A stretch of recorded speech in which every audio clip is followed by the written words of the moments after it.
You are 19 years old, standing behind the counter of your father's hardware store in Dayton, Ohio, when the letter arrives. It is February 1943.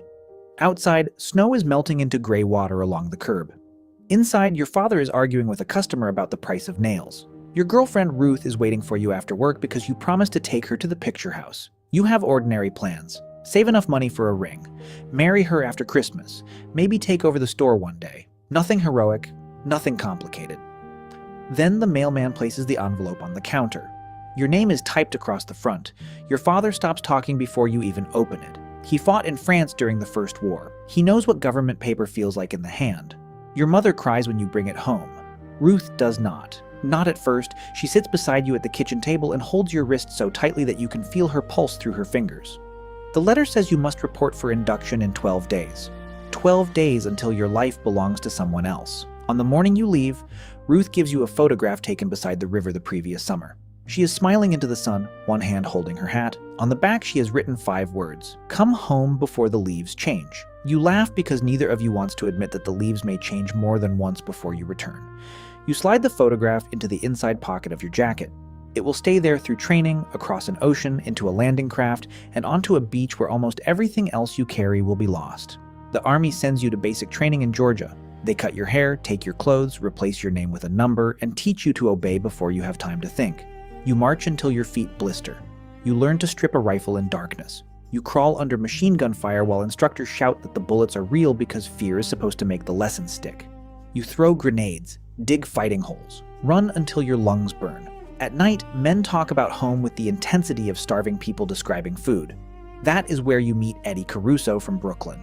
He worked in his father's bakery and can make every Army meal sound worse by describing what he should be eating instead. Fresh bread at 4 in the morning, cannoli dusted with sugar, tomato sauce simmering for 6 hours. He carries a small silver cigarette case that belonged to his older brother, killed in North Africa. Eddie does not smoke. He just opens the case when he is nervous and runs his thumb across the scratches. There is also Sergeant Miller, 27 years old, but already looking 40. He fought in North Africa and Sicily. He never raises his voice. He tells you that the men who talk most about killing usually freeze when the shooting starts. He tells you to watch the quiet ones. Then he points at Eddie and says, "That one talks enough for 3 men, but he'll be all right." Eddie grins. You believe Miller because he speaks like someone who has already seen the ending. Months later, you cross the Atlantic in a troop ship so crowded that men sleep in shifts. The air below deck tastes of oil, sweat, and vomit. You are told German submarines may be hunting the convoy. Every time the engines change speed, conversation stops.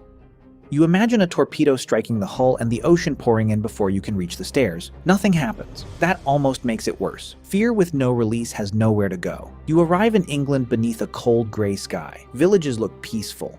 Children wave as your truck passes. Old women hand soldiers tea. The army builds camps across the countryside and fills them with men, ammunition, fuel, tanks, landing craft, and rumors. France is close enough to imagine, but hidden across the channel. You train for an invasion everyone knows is coming and nobody can discuss.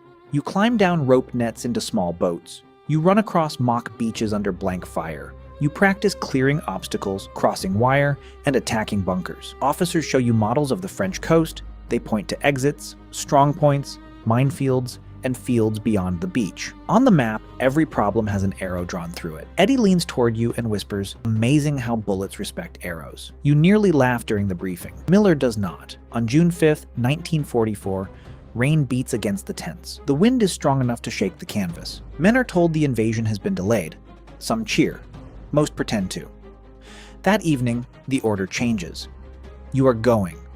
Chaplains move through the camp. Officers hand out ammunition, seasickness tablets, extra food, and final instructions. Men write letters they may never send. You write to your parents, then to Ruth. You tell her the weather is bad. You tell her England is beautiful. You do not tell her where you are going. You do not tell her that your hands are shaking. At the bottom of the page, you write,